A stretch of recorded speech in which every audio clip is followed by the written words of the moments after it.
अगर मैं आपसे पूछूं कि सूरज का रंग क्या है तो आप कहेंगे पीला। अगर मैं आपसे ये पूछूं कि सौरमंडल का सबसे गर्म ग्रह कौन सा है तो आप कहेंगे बुध यानी कि मर्क्यूरी ग्रह। पर ऐसा बिल्कुल भी नहीं है। तो आज की इस वीडियो में मैं आपको अंतरिक्ष से जुड़े ऐसे 5 झूठों के बारे में बताने वाला हूँ जिन्हें हम सच मान लेते हैं। तो इन झूठों को जानने के लिए वीडियो को पूरा जरूर देखना। नंबर 1, सौरमंडल का सबसे गर्म ग्रह बुध है। अगर आपसे पूछा जाए कि सौरमंडल का सबसे गर्म ग्रह कौन सा है तो आप सोचोगे कि वह बुध ग्रह है, क्योंकि बुध ग्रह सूर्य के सबसे समीप है। परंतु ऐसा बिल्कुल भी नहीं है। सूर्य के ज़्यादा ही समीप होने की वजह से बुध ग्रह का वायुमंडल पहले ही नष्ट हो चुका है। तो अब आपका सवाल होगा कि ऐसे में हमारे सौरमंडल का सबसे गर्म ग्रह कौन सा है, तो इसका जवाब है वीनस यानी कि शुक्र ग्रह। ऐसा इसलिए है क्योंकि शुक्र ग्रह में वायुमंडल की परतें हैं और इन्हीं परतों के चलते शुक्र ग्रह का वातावरण एक भट्टी की तरह काम करता है, जिससे कि शुक्र ग्रह का तापमान 864 डिग्री फ़ारेनहाइट यानी कि 462 डिग्री सेल्सियस तक हो जाता है। वहीं हम बात करें बुध ग्रह की तो उसका तापमान 800 डिग्री फ़ारेनहाइट यानी कि 427 डिग्री सेल्सियस है। तो इस हिसाब से सौरमंडल का सबसे गर्म ग्रह शुक्र है, क्योंकि वहाँ के वातावरण में कार्बन डाइऑक्साइड गैसों की भरमार है। वातावरण में गैसों के होने के कारण रात में जो सबसे ज़्यादा चमकदार तारा दिखता है वही वीनस है। नंबर 2, अंतरिक्ष में नहीं होता गुरुत्वाकर्षण।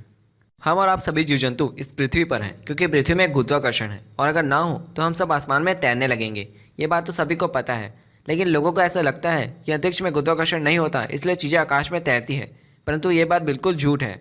पृथ्वी ग्रह के गुरुत्वाकर्षण की वजह से ही हमारा चंद्रमा पृथ्वी के चक्कर काटता है, और ठीक ऐसा ही पृथ्वी भी करती है। इसलिए सभी ग्रह और उपग्रह एक दूसरे से गुरुत्वाकर्षण बल के द्वारा बंधे हुए हैं। अगर अंतरिक्ष में गुरुत्वाकर्षण नहीं होता तो ये सभी ग्रह और उपग्रह एक दूसरे से कब के बिखर चुके होते। नंबर 3, चीन की दीवार अंतरिक्ष से दिखाई देती है। माना जाता है कि चीन की दीवार यानी कि the great wall of China अंतरिक्ष से दिखती है, परंतु ऐसा नहीं है। हाँ, ये बात बिल्कुल सच है कि यह दीवार दुनिया की सबसे बड़ी दीवार है, जिसकी लंबाई 6400 किलोमीटर है, और इसे बनाने में 20 से 30 लाख मजदूरों ने अपना योगदान दिया। इसको बनाने का काम 2000 साल में पूरा हुआ था। हालांकि यह दुनिया में इंसानों के द्वारा बनाई गई सबसे बड़ी संरचना है, लेकिन फिर भी यह अंतरिक्ष से दिखाई नहीं देती। नंबर 4, एक दिन में पृथ्वी का चक्कर लगाता है चंद्रमा। यह बात तो बहुत ही छोटी लगती है, पर ऐसा नहीं है। चंद्रमा को पृथ्वी का एक चक्कर लगाने में 27 दिन का समय लगता है। इसी वजह से कई बार दिन में भी चंद्रमा आपको देखने को मिल जाता है। नंबर 5, सूरज पीले रंग का है। यह बात तो बिल्कुल ही सच नजर आती है, क्योंकि सूर्य हमें पीला रंग का ही दिखाई देता है, परंतु ऐसा नहीं है। वास्तव में सूर्य सफ़ेद रंग का होता है।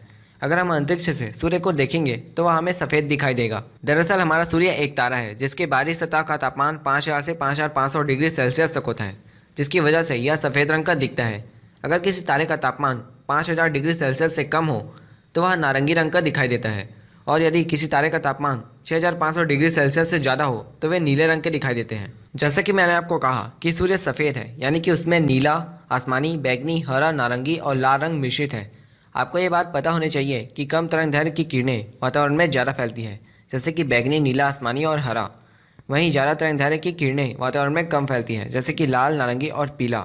जब सूरज होरिजोन में होता है तो उसके प्रकाश को ज़्यादा दूरी तय करनी पड़ती है, जिससे ज़्यादा वेवलेंथ वाली किरणें प्रकाश में फैलती है और कम वेवलेंथ वाली किरणें सीधे हमारी आंखों में पड़ती है। तो इस समय हमें सूरज लाल और पीले रंग का दिखता है।